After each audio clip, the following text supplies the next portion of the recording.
Hello student, हमने आप लोग को कबीर दास का साखी जो दोहा छंद में लिखा गया है, कबीर के दोहे कहा जाता है, दोहा छंद है। हमने आपको पढ़ाया था, उसका शेष भाग आज हम देखते हैं। झूठे सुख को सुख कहे, मानत है मन मोद। जगत चबैना काल का, कछ मुख में कछ गोद। इसमें कबीर दास जी ने ये जो सांसारिक भौतिक वस्तुएं हैं, सुख सुविधा की वस्तुएं हैं, इसको झूठा सुख कहा है। कि जो मनुष्य है झूठे सुख को सुख कहे, इस सांसारिक भौतिक वस्तुओं को, सुख सुविधा की वस्तुओं को प्राप्त करके इसी को असली सुख मानता है। मानत है मन मोद, और इन वस्तुओं को पा करके वह मन में अत्यंत प्रसन्न होता है। जगत चबैना काल का, कबीरदास जी ने कहा है कि जो संसार है काल का, समय का चबैना है। ये सांसारिक वस्तुएं नश्वर हैं, कछ मुख में कछ गोद। ये सांसारिक वस्तुएं नश्वर हैं, अंत में कुछ नहीं बचती हैं, कुछ मुख में कुछ गोद में। कहने का तात्पर्य है सांसारिक वस्तुएं नष्ट हो जाती हैं। यदि मनुष्य मानव तन प्राप्त करके यदि ईश्वर नाम का स्मरण नहीं करता तो उसके हाथ कुछ भी नहीं लगता है। आगे हम देखते हैं। जब मैं था तब हरि नहीं, अब हरि है मैं नाय। सब अंधियारा मिट गया, जब दीपक देखा माय। कबीरदास जी ने कहा है कि हे मनुष्य, तुम अहंकार मत करो। जब मैं था, जब तक मनुष्य के अंदर मैं का भाव रहता है, अहंकार रहता है, घमंड रहता है, तब हरि नाय, तब तक उसे ईश्वर की प्राप्ति नहीं हो सकती, अर्थात उससे ईश्वर की कृपा दृष्टि प्राप्त नहीं हो सकती।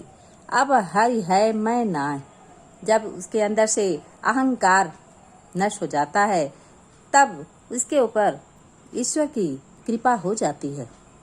सब अंधियारा मिट गया, जब दीपक देखा माय। जिस प्रकार दीपक के प्रज्वलित होने पर ही अंधकार क्या होता है, स्वयं ही नष्ट हो जाता है। इसमें दृष्टांत अलंकार है। कबीरदास ने उदाहरण दिया है कि जैसे दीपक के प्रज्वलित होने पर ही अंधकार स्वयं ही दूर हो जाता है, मिट जाता है, नष्ट हो जाता है। आगे देखते हैं। कबीरा कहा गरबियो, ऊंचे देखी आवास। काल ही परियूं भय लोटड़ा, ऊपर जामे घास। कबीरदास जी ने मनुष्य को उपदेश दिया है कि हे मनुष्य, तुम गर्व मत करो। इस सांसारिक भौतिक वस्तुओं को, सांसारिक वस्तुओं को पा करके गर्व मत करो। कबीरा कहा गरबियो, ऊंचे देख आवास।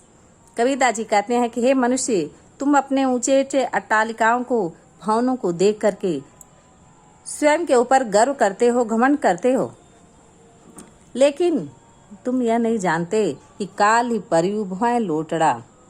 तुम यह नहीं जानते कि समय ऐसा आएगा जब भय लोटड़ा, ये सभी वस्तुएं, तुम्हारे ऊंचे ऊंचे भवन, ये भय लोटड़ा भूमि में, जमीन में गिर जाएंगे, और ऊपर जामे घास, और इसके ऊपर जो क्या जम जाएगी, घास जम जाएगी। अर्थात ये भी सांसारिक वस्तुएं नश्वर हैं। मनुष्य को इसे प्राप्त करके अभिमान नहीं करना चाहिए।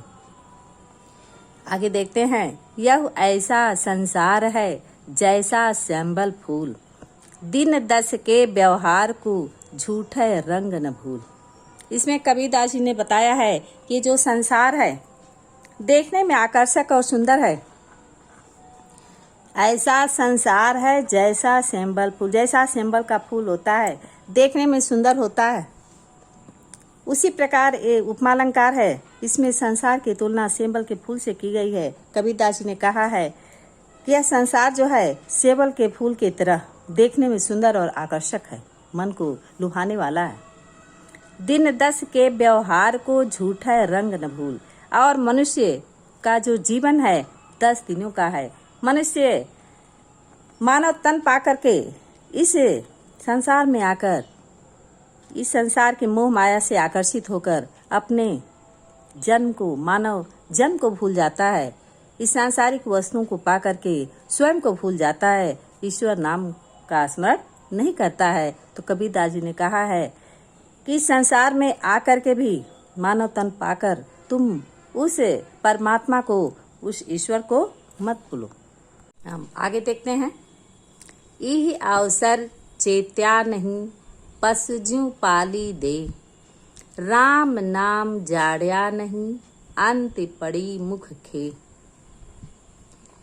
इसमें कबीरदास जी ने बताया है कि जो मानव तन है वह बहुत दुर्लभ है, इसलिए जब हमें मनुष्य का जन्म मिला है तो हम उस परमात्मा को याद करें, उनके नाम का स्मरण करें। यही अवसर चेत्या नहीं, कहते हैं कि यह अवसर जो मिला है अर्थात मानव शरीर मिला है, तो चेत्या नहीं, तुमने याद नहीं किया, किसको? उस परमात्मा को याद नहीं किया। अब पशु जीव पाली दे मैंने अपने शरीर का किसकी तरह पालन किया? पशु की तरह। तुमने अपने शरीर का पशु की तरह पालन किया। राम नाम जाड़या नहीं, तुमने राम नाम को नहीं जाना। अंत पड़ी मुख खे, अंत समय ऐसा आता है कि मनुष्य कुछ नहीं बोल पाता है। अर्थात कबीरदास जी के कहने का तात्पर्य है कि मनुष्य जब इस शरीर को प्राप्त किया है, मानव तन बहुत दुर्लभ है, इस शरीर को प्राप्त करके हमें उस राम नाम का स्मरण करना चाहिए।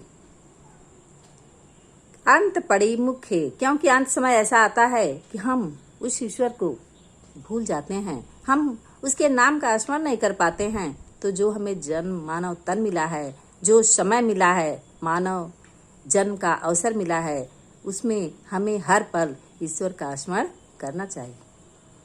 आगे देखते हैं। यह तन कांचा कुंभ है, लिया फिरे था साथ, ढबका लागा फूट गया, कछ न आया हाथ। इसमें कबीरदास जी ने इस शरीर को तन कांचा, इस शरीर जो है कांचा कुंभ है, कच्चे घड़े के समान। उपमा अलंकार है। कबीरदास जी ने कहा है कि जो मानव का शरीर है कच्चे घड़े के समान है।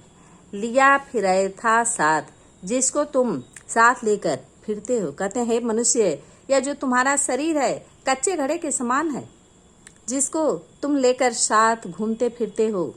ढबका लागा फूट गया, जो थोड़ा ही ढबका धक्का लगते ही फूट जाएगा। कछ न आया हाथ, और तुम्हारे हाथ कुछ भी नहीं लगेगा। अर्थात कहने का तात्पर्य है कि तुम उस राम नाम की महिमा को जानो, राम नाम का स्मरण करो। कहते हैं कि यह तन कांचा कुंभ है। कबीरदास जी ने कहा है यह जो मानव का शरीर है, हे मनुष्य, जो तुम्हारा मानव तन है वह कच्चे घड़े के समान है, जिसको तुम साथ लेकर घूमते फिरते हो। जो थोड़ा ही धक्का लगते ही फूट जाएगा और तुम्हारे हाथ कुछ भी नहीं लगेगा। अर्थात मानव जन्म पाकर तुम अच्छे कर्म करो, उस राम नाम का स्मरण करो।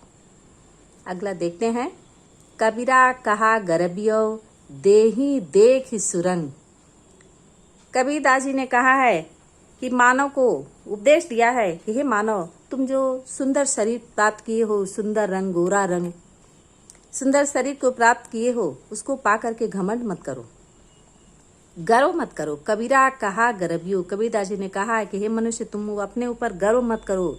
देही देख सुरंग, सुंदर रंग प्राप्त करके, अपने सुंदर शरीर को प्राप्त करके स्वयं के ऊपर गर्व मत करो, घमंड मत करो। बिछड़िया मिलबो नहीं, जू कांचली भुजंग। यह बिछोड़ने पर मिलबो नहीं, प्राप्त नहीं होगा। जू कांचली भुजंग, जिस प्रकार भुजंग जो सर्प है, कांचली को, अपने केचुल को, पुराने शरीर को छोड़कर उसे प्राप्त नहीं करता है। दृष्टांत अलंकार है। कवि ने कहा है कि यह जो तुम्हारा शरीर है बिछुड़ने पर तुम्हें पुनः प्राप्त नहीं हो सकता। जिस प्रकार भुजंग कांचली, जिस प्रकार भुजंग जो है अपने पुराने शरीर अर्थात केचुली को छोड़कर उसे पुनः धारण नहीं करता है। अर्थात कबीरदास जी के कहने का तात्पर्य है कि मानव तन पाकर के तुम ज्ञान से परिपूर्ण हो, या मानव तन अत्यंत दुर्लभ है। यदि तुम्हें मानव तन प्राप्त हो गया है तो उसमें राम नाम की भक्ति करो, ईश्वर का स्मरण करो। Thank you. इस वीडियो को बार बार देखें और समझें।